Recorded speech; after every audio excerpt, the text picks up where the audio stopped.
Olá, minha gente, boa tarde a todas, a todos, bom dia ou boa noite para quem nos verá em horários diferentes desse.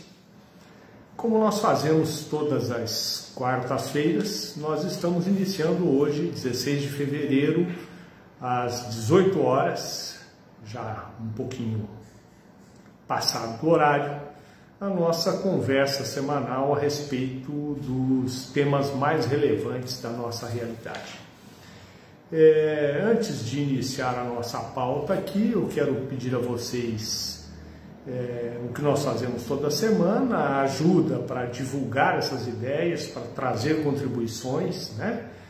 Então eu vou pedir que vocês curtam a nossa página lá no YouTube, compartilhem aqui no Facebook, no Instagram, enfim, que vocês nos ajudem a divulgar os assuntos que nós tratamos aqui nessas conversas semanais. Eu trago hoje para comentar com vocês alguns assuntos que não estão na mídia no cotidiano. São assuntos importantes, mas que não estão sendo tratados pela imprensa, pela grande imprensa tradicional do Brasil.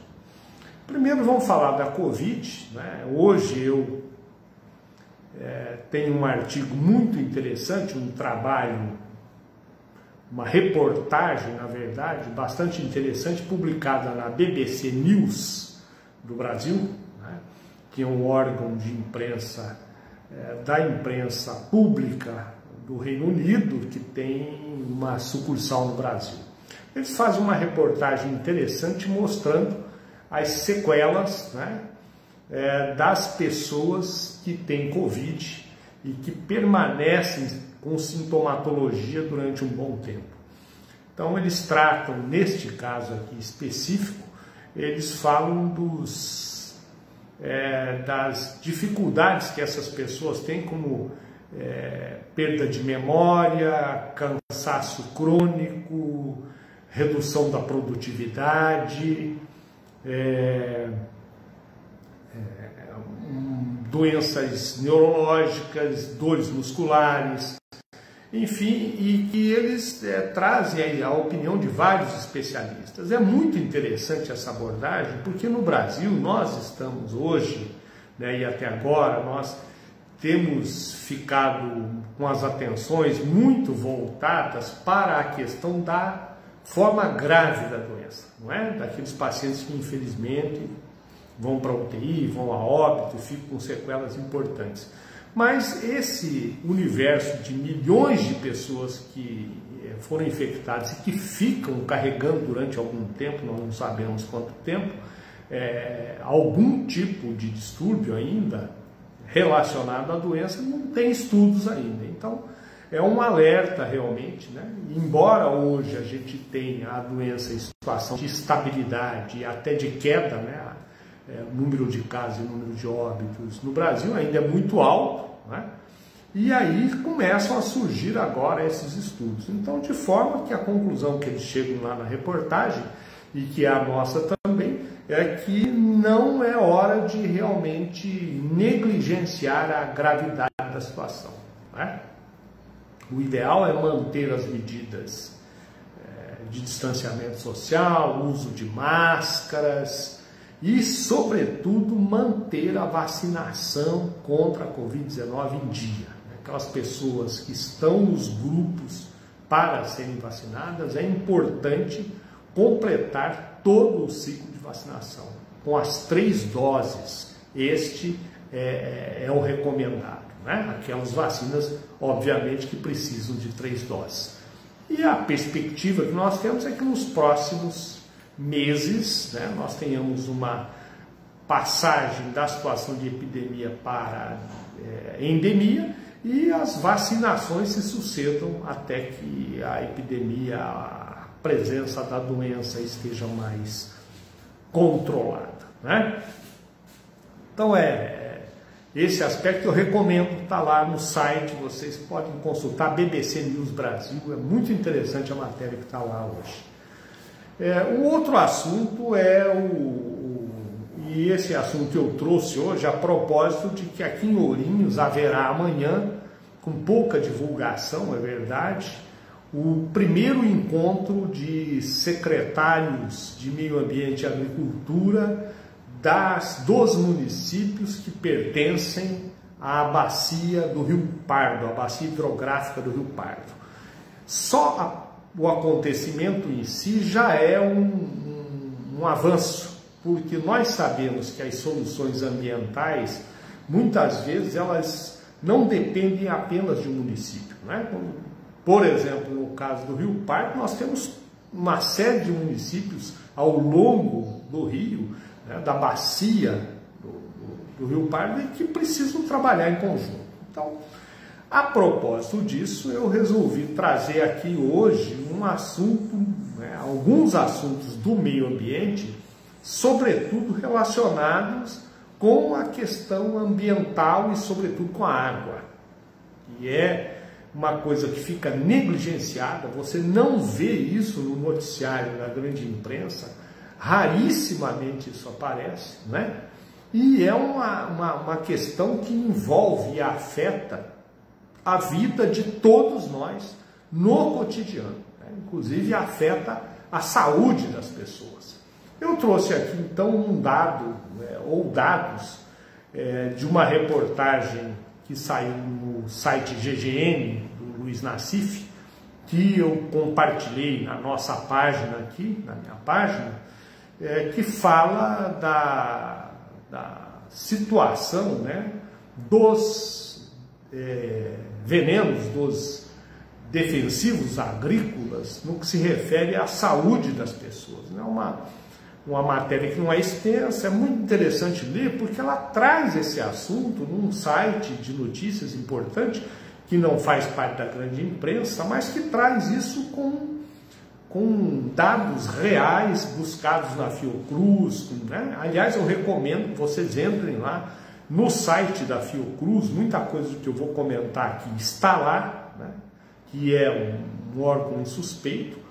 E lá, digitem aí no Google Fiocruz, contaminação da água no Brasil, vocês vão encontrar dados de uma audiência pública que a Fiocruz participou no Congresso Nacional, que traz informações muito graves. Bom, mas nesta reportagem do GGN, eles trazem a informação de que no Brasil morrem mais de 500 crianças por ano em decorrência da contaminação com os agrotóxicos. Então isso é mais do que o número de mortes de crianças pela Covid em toda a epidemia até agora no Brasil, né? Vocês vejam a gravidade dessa informação. Eles trazem mais, eles trazem ali, e esses dados estão também na página da Fiocruz, né? Eles trazem um dado estarrecedor, quer dizer, nos últimos 3 anos, o Brasil liberou 1.517 novos inseticidas. O Brasil é o maior usuário, né? O país que mais usa defensivos agrícolas, né? Componentes químicos, inseticidas, fungicidas, herbicidas no mundo, né? Então o Brasil é um país que realmente está entre aqueles que mais expõem a sua população em razão disso. Então, 1.517 inseticidas novos nos últimos 3 anos. Mas não é só isso. O Congresso Nacional aprovou recentemente, né, o PL, o projeto de lei 6299, né, de 2002, que vai permitir facilitar o licenciamento de um maior número de inseticidas ainda, né? Então é uma realidade muito ruim, que vem associada a outras medidas de liberação do meio ambiente, como a liberação do garimpo em terras indígenas, que agora saiu por portaria, a liberação da mineração em áreas de cavernas, né? Quer dizer, são medidas todas que atendem o interesse econômico, né? Atendem o interesse do grande capital, principalmente, e que atrapalham, prejudicam, expõem e levam ao risco a população brasileira.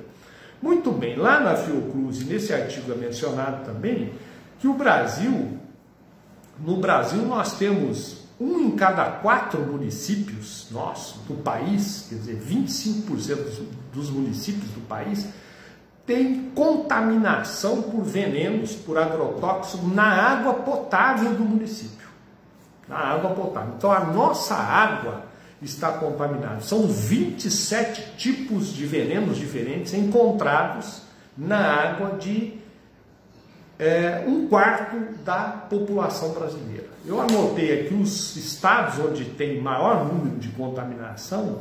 São Paulo nós temos 504 municípios, Paraná 326, Santa Catarina 228, né? E lembrando que São Paulo, por exemplo, é praticamente o estado todo, e Paraná, porque São Paulo tem 645 municípios, temos 504 com água contaminada. Paraná tem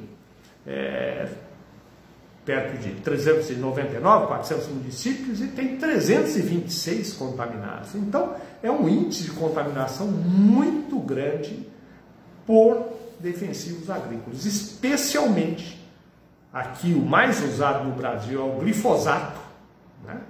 E o clorpirofos, que é um organofosforado, né? Ambos têm assim, suspeitas muito fortes de terem ação cancerígena, especialmente no que se refere aos linfomas não Hodgkin. Mas, além disso, eles têm ação nas doenças endócrinas, doenças de tireoide, especialmente, na fertilidade, né, na má formação congênita de crianças. Então, no déficit de aprendizado. Então, é isso. E o que acontece com a legislação brasileira? Na Europa, por exemplo, para vocês terem ideia, o glifosato, ele praticamente está proibido. E o que se recomenda, o que se aceita, eu até anotei aqui, 1 micrograma por litro de água. Então, até isso pode ter, né? Porque vem de uma contaminação antiga, eles estão reduzindo, proibiram o uso, né, a maioria dos países, mas mesmo assim eles aceitam até isso. No Brasil, o aceito pela legislação é 500 microgramas por litro.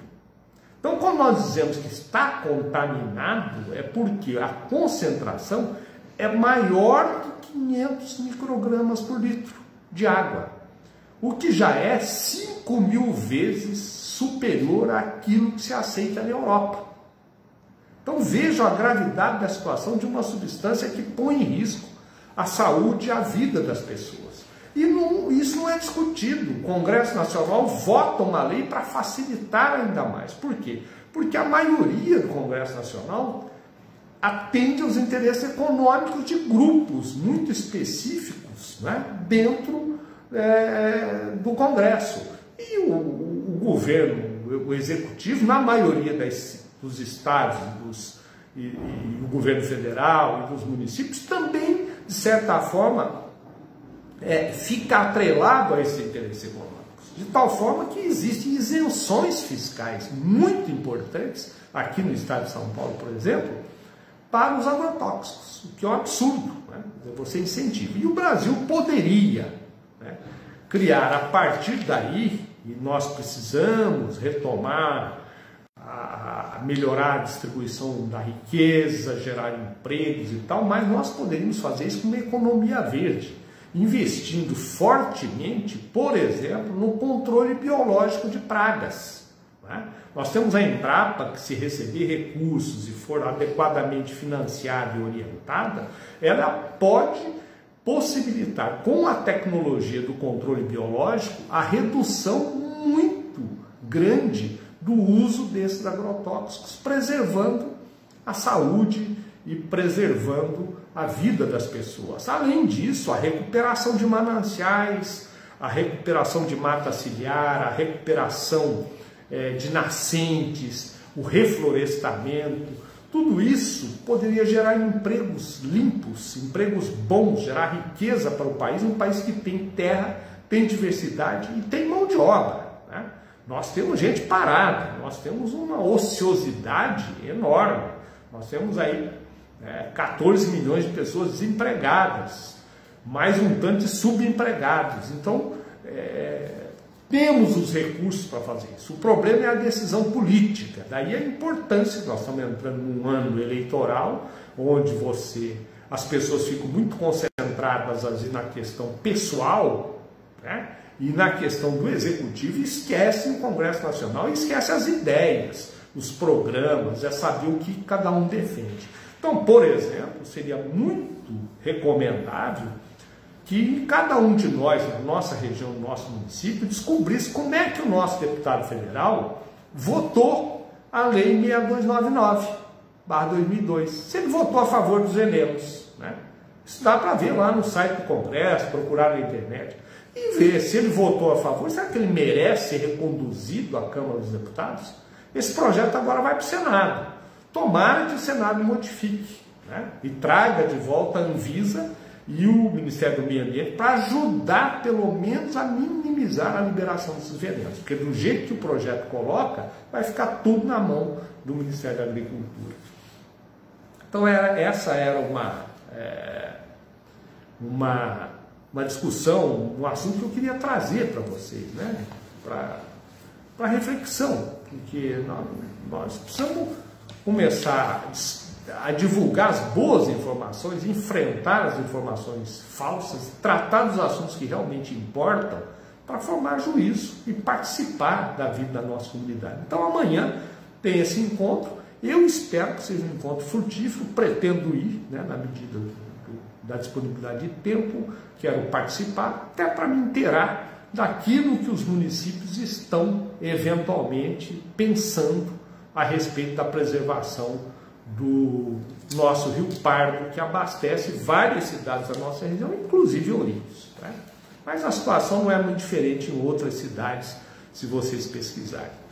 Nesse contexto, e ainda fazendo um link disso, nós vamos falar aí da privatização da SAI, que continua aí um movimento na cidade de Ourinhos para obter assinaturas, para propor um plebiscito, né? Uma consulta, para que a população decida se quer ou não essa privatização. E isso está ligado. Por quê? Porque como nós precisamos preservar e recuperar a bacia do Rio Pardo, será que uma empresa privatizada terá interesse de pôr recursos na questão do meio ambiente, da redução de consumo, do consumo responsável de água, não é? Da recuperação de mananciais? E essa questão do veneno? Será que nós temos, todos os nossos municípios, temos os dados, as análises mostrando qual é o grau de contaminação? Nossa população está informada disso? Não deveria ser informada? Então não basta só a gente consumir orgânico, falar, não, mas eu como direito, não, na nossa água tem veneno, não é? Bom, nós temos comentários, o Reinaldo e o Valdomiro mandaram boa noite.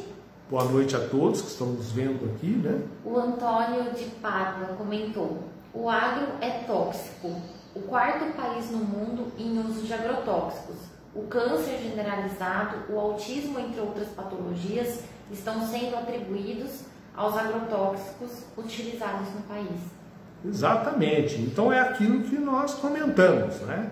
Nós precisamos discutir um novo modelo de agricultura. Claro que ninguém vai, da noite para o dia, acabar com todo o uso de agrotóxico, né? Mas isso precisa ser disciplinado. E outra coisa, nós temos alternativas. É possível ampliar o financiamento para a agricultura orgânica, investir no controle biológico de pragas, né? Disciplinar melhor o uso desses venenos. Então, realmente é um assunto que precisa ser pensado, né? Precisa ser pensado porque já está sobejamente comprovado que isso tem implicações graves na saúde das pessoas, né? De todas as pessoas, especialmente das crianças, né? Que começam desde cedo, e como nós sabemos que esses venenos muitas vezes são cumulativos, né? E a pessoa vai acumulando isso no seu organismo para lá depois, mais tarde, apresentar as consequências, né? A gente tem mais um comentário do Antônio a respeito do Covid. O negacionismo, a falta de conhecimento médico científico é um absurdo. Conheço uma mãe que afirma que não vai vacinar seus filhos. Na concepção dela, os filhos não são cobaias. Outros afirmam, pode chegar perto, eu já tive Covid. Então, a desinformação é o grande problema, né? Porque ninguém em sã consciência imagina que uma mãe vá deixar de vacinar um filho se ela estiver convencida que aquilo é bom para o filho, obviamente, né? Então, o que acontece? Nós temos uma circulação de informações falsas, né? Muito forte. Eu tenho visto aqui nos grupos afirmações que partem do particular, né, de uma visão pessoal da pessoa e apresentam isso como se fosse ciência. Não é, né?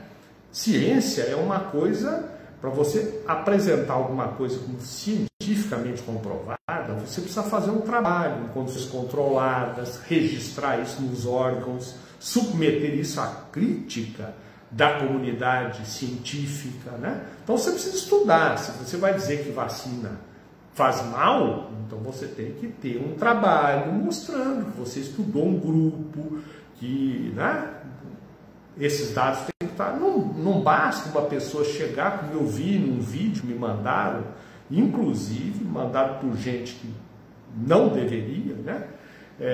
Dizendo que uma determinada pessoa, eu nem sei se é médica, mas no vídeo ela se apresenta como tal, que diz que ela faz necrópsias e ela encontrou uma série de efeitos graves da vacina, das necrópsias que ela faz. Quer dizer, é uma falácia.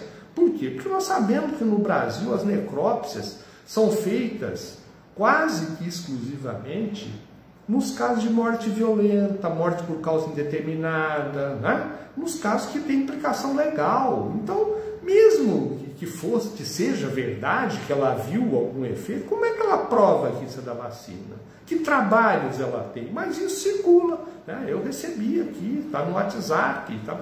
E as pessoas, às vezes, a partir disso, tomam as suas decisões, infelizmente, né? O que não é adequado, né? Nós temos que respeitar a ciência. Ciência não é informação. Nem toda informação tem base científica. Opinião, mesmo de profissionais bem preparados, é uma coisa. Ciência é outra. Ciência é aquele trabalho científico que reúne evidências a partir de situações controladas e chega a uma conclusão, que ainda assim pode ser criticada, que um outro trabalho pode ser feito e apresentar resultados diversos. Então é preciso que isso seja submetido à comunidade científica para ir encontrando devagar os consensos, né, que vão sendo modificados também. Bom, o outro assunto que eu quero trazer hoje aqui para encerrar é uma matéria que sai no Carta Campinas de hoje, que é um site de notícias, a respeito do financiamento das universidades federais no Brasil, né? Os dados lá são muito graves, mostram que o Brasil terá, em 2022, 5,33 bilhões de reais para financiar o funcionamento de todas as suas universidades e institutos de educação superior federais. Você pode dizer, nossa, mas é muito dinheiro, 5 bilhões para isso. Não, é dinheiro para pagar os hospitais universitários, os centros de pesquisa, os professores, o pessoal de apoio, não é? Para pagar as contas materiais, financiar restaurante universitário, bolsas de estudo, tudo isso. Somando-se isso, 5,33 bilhões. É pouco ou é muito? Bom, vamos comparar então, né? Porque as coisas são muito ou poucas comparando-se com o que eram ou o que poderia ser. Em 2015, o Brasil gastava 7,83 bilhões para manter essas universidades. Em 2019 caiu para 6,06 bilhões. Hoje, em 2022, quer dizer, 7 anos depois, nós estamos com 5,33 bilhões. E a gente precisa apropriar a inflação do período, né? Só no ano passado foi superior a 10%. Se você for somar a inflação disso tudo, então você vê que o corte nominal aqui já é de 32%. Nós gastamos 32% menos hoje do que aquilo que se gastava em 2015. Né? Isso aqui, esses dados vocês podem pesquisar, aí é só entrar no orçamento da União e ver quanto que foi destinado e gasto em cada um desses anos. Então, 32% a menos nos últimos 6 anos, nominal, sem contar a inflação. Qual a implicação disso? A implicação disso é menos recurso para oferecer vagas de graduação e pós-graduação e curso de doutorado, para financiar os hospitais universitários, para reequipar esses hospitais, né, que têm um papel importantíssimo na pesquisa e no cuidado complexo, né, nos procedimentos de alta complexidade da saúde, as cirurgias maiores, os transplantes, né? Tudo isso é financiado com esse recurso. Né? Parte disso, pelo menos, além dos recursos do SUS, tem os recursos das universidades federais. Então, é essa a realidade do Brasil. O Brasil caminha na contramão dos países, né, dos 20 países mais, do G20, aí, os mais importantes do mundo, estão fazendo um esforço para investir em ciência e tecnologia, em economia verde, em geração de empregos, e nós estamos aí patinando com esses cortes e gastando cada vez mais em quê? Estamos gastando em armas, principalmente, né? Estamos financiando mais e mais as armas e vendendo os ativos que o país tem, né? Já foram as refinarias da Petrobras, uma boa parte delas.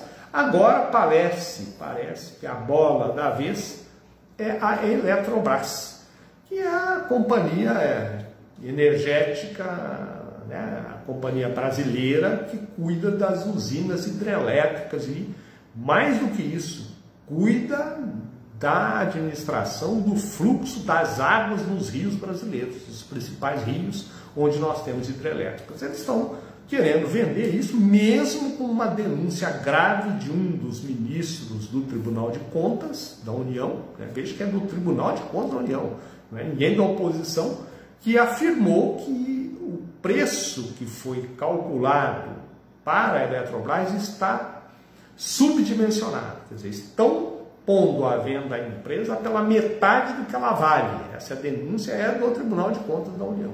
E não sei se por coincidência ou não, quem fez essa avaliação foi um banco, né, o BTG Pactual, que é um banco onde o senhor Paulo Guedes ajudou a fundar e onde ele foi sócio. Não estou fazendo aqui nenhuma denúncia, isso é uma constatação, é um fato. Né? E esse banco está envolvido na avaliação da Eletrobras, que corre o risco de ser vendida assim, com a ajuda do Congresso Nacional, que está permitindo isso. Por quê? Porque esse Congresso está a serviço desses negócios. Né? Então, enquanto muitas vezes se perde tempo discutindo situações menores, né, comportamento das pessoas e tal. Por exemplo, agora está se falando, e o noticiário hoje é a viagem do presidente à Rússia, viagem de presidentes a países para entabular negociações e tal. Isso é usual, devia ser, né, assim, devia ser costumeiro em qualquer gestão, porque as ações de Estado independem de quem está no governo. Né? Bom relacionamento com todos os países do mundo é obrigação de qualquer chefe de Estado, porque não interessa ao Brasil ter relações boas e proveitosas com todos os países, sempre defendendo seus próprios interesses. E no momento que o mundo está, né, caminhando para uma situação multipolar, né, com um polo com a China, a Rússia de um lado principalmente, né, e a Índia, um outro polo nos Estados Unidos, um polo na Europa. Então é muito importante que o Brasil dimensione isso, né, para saber que nós vamos ter que nos relacionar com todos os países do mundo, independentemente da questão de qualquer país. E, infelizmente, há aí uma propaganda, houve esses dias, de que haveria guerra, que a Rússia invadiria a Ucrânia. Muita gente ganhando dinheiro com esse tipo de coisa, com essa informação, que não procede. Tanto que nós vimos aí, é evidente que não se chegará a uma guerra entre Rússia e Estados Unidos, até porque seria o fim da humanidade. Uma guerra nuclear em que ambos os países têm armas nucleares suficientes para destruir o planeta várias vezes. Então é muita conversa, porque especula, porque aí se ganha dinheiro com isso, você entendeu? E aí nós ficamos perdendo tempo com essas coisas aqui no Brasil, quando nós temos coisas muito mais graves para resolver, que é a questão do emprego, do veneno, da fome, dos salários que são muito baixos, não é? Da inflação que está em alta, dos juros que são estratosféricos, da dificuldade das nossas empresas, do nosso sistema tributário, que é extremamente injusto, que cobra muito imposto das micros, pequenas empresas, da classe média, dos trabalhadores, e não cobra imposto dos grandes grupos econômicos. E eu dou dados aqui, por exemplo, a mineração exportadora do Brasil, o agronegócio, os grandes grupos que vivem dos rendimentos das sociedades anônimas, que são isentos de tributação, né? Aqueles investidores do Itaú, da Petrobras e tal, que quando recebem os lucros, não pagam imposto de renda, né? Diferente do trabalhador que tem lá uma fonte de renda e que no fim do mês, ou do pequeno, da classe média, que tem lá 2 casinhas de aluguel para complementar a renda da aposentadoria, e que paga imposto de renda pesado quando ele recebe esse aluguel. Bom, pessoal, acho que por hoje era isso. O Dejair falou: boa noite, mestre Dr. Mário, ótima palestra. Hoje é uma miséria. Esse governo federal não tem planejamento na saúde, etc. O nosso Brasil está doente na UTI. O Jair está sempre conosco aqui, nos ajudando, traz informações, né? E nós estamos num momento difícil no Brasil, porque as questões nacionais não estão sendo discutidas em profundidade, né? Há interesses por trás do funcionamento do atual governo e do Congresso Nacional e de parte do Judiciário, né? Que são interesses econômicos, interesses do grande capital, não é interesse do povo brasileiro, da economia, do Brasil, né? Porque como é que se explica que um país que tem autossuficiência em petróleo, por exemplo, venda a gasolina no preço que está vendendo e atrele ao mercado internacional para dar lucro a um grupo de investidores pequenos, né? Lucros. E é contra o lucro. Claro que o investidor da Petrobras precisa ganhar dinheiro, ele precisa ter lá a remuneração do capital que ele investiu, mas não às custas dessa penúria, né? E isso está caminhando para acontecer na Eletrobras. Se for privatizada, o que nós teremos? Aumento do custo da energia elétrica. Isso aconteceu em todos os países do mundo. A mesma coisa com a água. Aqui em Ourinho, se vender, veja o que aconteceu em todos os países onde foi privatizado. Subiu a tarifa, precarizou o serviço. Tanto que o Chile, por exemplo, agora está discutindo a reestatização das concessões de água e energia que foram feitas lá no governo Pinochet, para o qual o senhor Paulo Guedes trabalhou. Certo? Bom, gente, era isso que tínhamos para hoje. Obrigado a todas, a todos. Até a próxima quarta. E vamos teimando aqui, vamos pelejando para levar consciência e enfrentar os interesses econômicos que muitas vezes exploram o povo brasileiro. Um abraço a todas, a todos. Até a próxima.